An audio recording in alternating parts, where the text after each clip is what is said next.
नौकर बूढ़ी मालकिन को वहां ले आया और उस औरत पर युवा मालिक के लिए तैयार किया गया केक खाने का इल्जाम लगाया। उस औरत ने बताया कि नौकर ने उसे खाने की इजाजत दी थी और वो सिर्फ अपने पति का जन्मदिन मनाना चाहती थी। नौकर ने जवाब दिया कि उसने पहले ही नौकरानियों को निर्देश दिया था कि ये केक युवा मालिक के लिए है और उसे छूना नहीं है। उसने दावा किया कि उस औरत ने बिना इजाजत के केक काटा और झूठ बोला। ये युवा मालिक का अनादर करना था। जब बूढ़ी मालकिन ने देखा कि उस औरत ने उनके बेटे की चीजों को छूने की हिम्मत की है तो उन्होंने उस औरत को सबक सिखाने की कसम खाई। उन्होंने एक कोड़ा उठाया और उस औरत को पीटना शुरू कर दिया। वो औरत बार बार रहम की भीख मांगती रही। नौकर उस औरत को पेट पकड़े हुए देखकर उसे शक हुआ कि वो प्रेग्नेंट है और कहा कि वो औरत युवा मालिक के लिए एक नया केक बेक कर सकती है। बूढ़ी मालकिन ने मना कर दिया और उस औरत को कोड़े मारती रही। उन्होंने उस औरत की गर्दन से जेड पेंडेंट को गिरते हुए नहीं देखा। अगले ही पल नौकर ने उस औरत के पेट की तरफ इशारा किया और ऐलान किया कि वो प्रेग्नेंट है। उस पर बुरी नीयत से घर में घुसने के लिए प्रेगनेंसी छिपाने का इल्जाम लगाया। वो औरत तुरंत घुटने टेक कर बूढ़ी मालकिन से उसे न भेजने की भीख मांगी। समझाया कि उसके पति को गलत तरीके से जेल हुई है और उसे वकील करने के लिए जॉब के पैसों की जरूरत है। ये जानकर कि वो औरत एक अपराधी की पत्नी है, बूढ़ी मालकिन ने गुस्से से उसे डांटा और नौकर को उसे जिया हाउस से बाहर निकालने का ऑर्डर दिया। जिया हाउस छोड़ने के बाद उस औरत ने अपने मम्मी पापा के मरने से पहले छोड़े गए पुश्तैनी घर के बारे में सोचा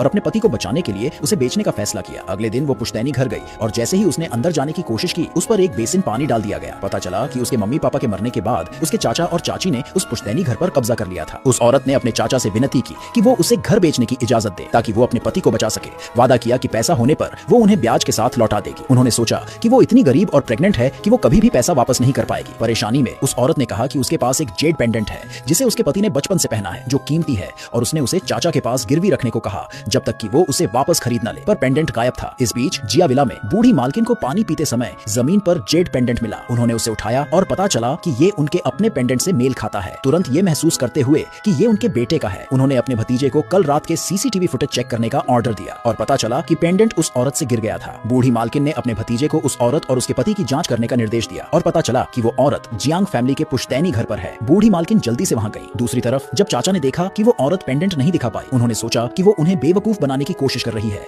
और गुस्से से उसे बाहर निकालने की कोशिश की। चाची को अचानक एक बुरा आइडिया आया। उसने उस औरत की शादी गांव के एक कुंवारे आदमी से करने का प्लान बनाया ताकि उन्हें कुछ दहेज मिल सके। ये सुनकर उस औरत ने विरोध करने के लिए टेबल से एक स्क्रू ड्राइवर पकड़ लिया। हाथापाई में वो जमीन पर गिर गई और उसके पैरों के बीच से खून बहने लगा। उस औरत को बच्चे की सेफ्टी का डर लगा और उसने उनसे अपने बच्चे को बचाने की भीख मांगी, पर उसके चाचा ने उसे स्टोर रूम में घसीट लिया। उसी पल बूढ़ी मालकिन जियांग पुश्तैनी घर पहुंची। उन्होंने अंदर आकर पूछा कि वो औरत कहाँ है। चाचा ने झूठ बोला कि वहाँ कोई और नहीं है। बूढ़ी मालकिन को यकीन नहीं हुआ और उन्होंने अपने भतीजे को दरवाजा खोलने और अंदर देखने का ऑर्डर दिया। चाचा तुरंत उसे रोकने की कोशिश करने लगे। जैसे ही बूढ़ी मालकिन जाने वाली थी, उन्होंने अचानक घर से खून रिसता हुआ देखा और तुरंत अपने भतीजे को दरवाजा खोलने के लिए कहा। उन्हें शक हुआ कि वो औरत अंदर बंद हो सकती है।